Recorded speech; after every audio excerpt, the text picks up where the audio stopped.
Assalamualaikum warahmatullahi wabarakatuh. Kami di sini dari kelompok 10 mata kuliah Fatwa dan Jurisprudensi akan membahas materi hasil jurisprudensi dalam perkara perwakafan dan lazis. Yang pertama adalah pengertian wakaf. Wakaf adalah perbuatan seseorang menyerahkan sebagian harta miliknya untuk dikelola nazir dan dimanfaatkan untuk sementara waktu atau selamanya demi kepentingan ibadah atau kesejahteraan umum.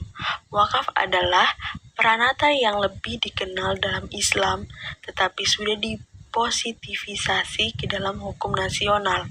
Sedangkan dalam khazanah fikih Islam, wakaf dimaknai dengan menahan dan memelihara keutuhan suatu benda yang masih memungkinkan untuk dimanfaatkan pada jalan kebenaran atau menggunakan hasilnya pada jalan kebaikan guna mendekatkan diri kepada Allah Subhanahu wa Ta'ala. Jadi, dapat disimpulkan bahwa wakaf ini bertujuan untuk memberikan manfaat atau faedah harta yang diwakafkan kepada orang yang berhak dan dipergunakan sesuai dengan ajaran syariah Islam. Sebagaimana fungsi wakaf yang disebutkan dalam pasal 5 Undang-Undang Nomor 41 Tahun 2004, yakni wakaf berfungsi untuk mewujudkan potensi dan manfaat ekonomis harta benda wakaf untuk kepentingan ibadah dan untuk memajukan kesejahteraan umum. Namun, jika terjadi sengketa mengenai harta yang sudah diwakafkan itu, maka gugatannya diajukan ke pengadilan agama yang berwenang.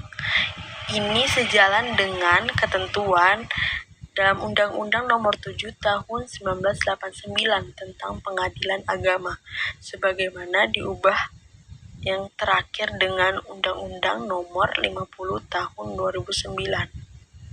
Sebenarnya, hukum memungkinkan penyelesaian sengketa wakaf diselesaikan di luar negeri.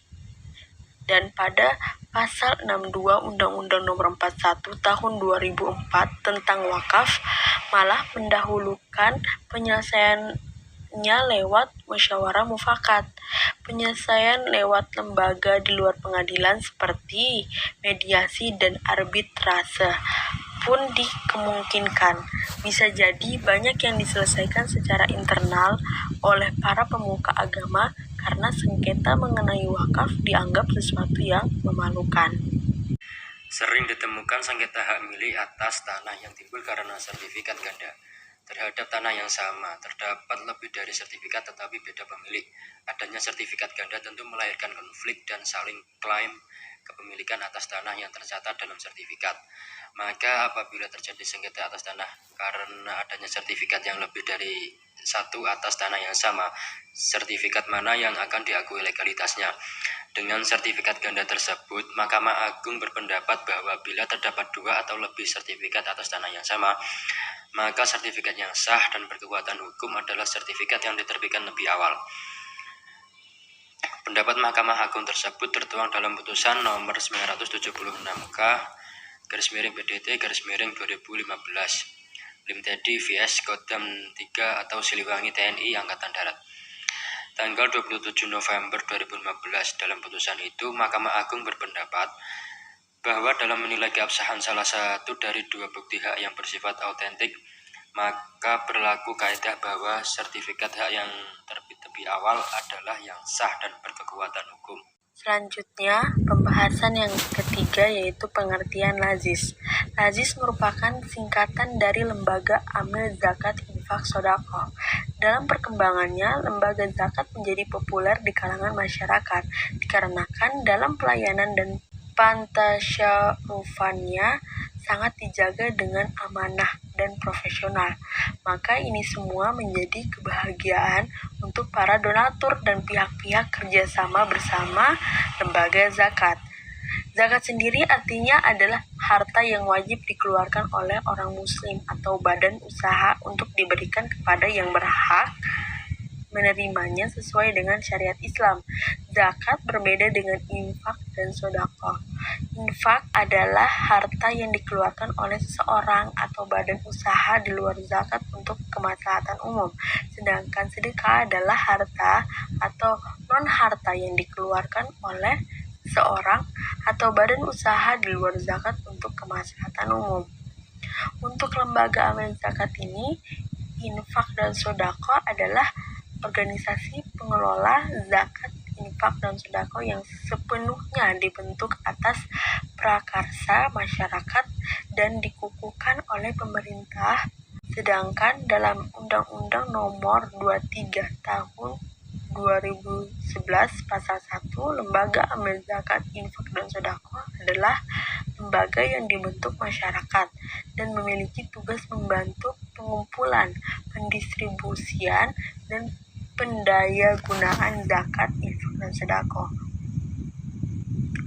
Muhammad menyatakan bahwa lembaga amil zakat, infak, dan sedekah termasuk jenis organisasi nirlaba yang dalam menjalankan aktivitasnya tidak berorientasi mencari keuntungan karena kelangsungan hidupnya sangat bergantung dan dari sumbangan para donatur. Namun ada beberapa hal yang membedakan lembaga amil zakat, infak, dan sedekah dengan organisasi nirlaba lainnya, yaitu pertama, terikat dengan aturan dan prinsip-prinsip syariah. Kedua, sumber dana utama adalah zakat, infak, dan sedekah. Ketiga, biasanya memiliki dewan syariah dalam struktur organisasinya. Dan terakhir, 4 adalah aturan penggunaan atau pendistribusian dana sesuai Al-Quran. Perkara lazis dan hasil keputusannya. Hakim Mahkamah Konstitusi berpandangan bahwa membentukan lembaga pengelola zakat, infak, dan sedekah yang bersifat nasional oleh pemerintah yang dipadukan bersinergi dengan lembaga amil yang telah ada dan atau yang akan ada tidak menghalangi hak warga negara untuk antara lain membangun masyarakat, bangsa, dan bernegara, meyakini kepercayaan, bebas dalam berserikat dan berkumpul maupun mengembangkan dirinya secara utuh sebagai manusia yang bermartabat. Membentukan suatu lembaga pengelolaan zakat oleh pemerintahan harus dimaknai dalam konteks memperkuat dan mensinergikan pelayanan zakat, infak, dan sedekah yang telah dilakukan oleh lembaga pengelolaan zakat, bentukan masyarakat, maupun oleh amil perorangan. Maka dari itu, Hakim Mahkamah Konstitusi berpendapat bahwa permohonan pengujian konstitusional yang diajukan oleh para permohonan judicial review terhadap pasal 5 ayat 1, ayat 2, dan ayat 3, pasal 6, pasal 7, ayat 1, ayat 2, dan ayat 3, Undang-Undang 23 tahun 2011 tidak beralasan menurut hukum. Terkait isu kesewenang-wenangan dalam perizinan pengelolaan zakat oleh pemerintah, seperti diatur dalam pasal 18 ayat 1 dan ayat 2 Undang-Undang 23 2011, Hakim Mahkamah Konstitusi memiliki pendapat dan pandangan yang juga bulat. Hakim Mahkamah Konstitusi berpandangan bahwa beberapa syarat yang harus dipenuhi oleh lembaga yang bergerak di bidang menyalurkan dan atau pendayagunaan zakat seperti diatur oleh pasal 18 ayat 2 adalah bergerak di bidang keagamaan Islam, bersifat nirlaba, memiliki rencana atau program kerja pendayagunaan zakat, dan memiliki kemampuan untuk melaksanakan rencana atau program kerjanya. Sekian, terima kasih.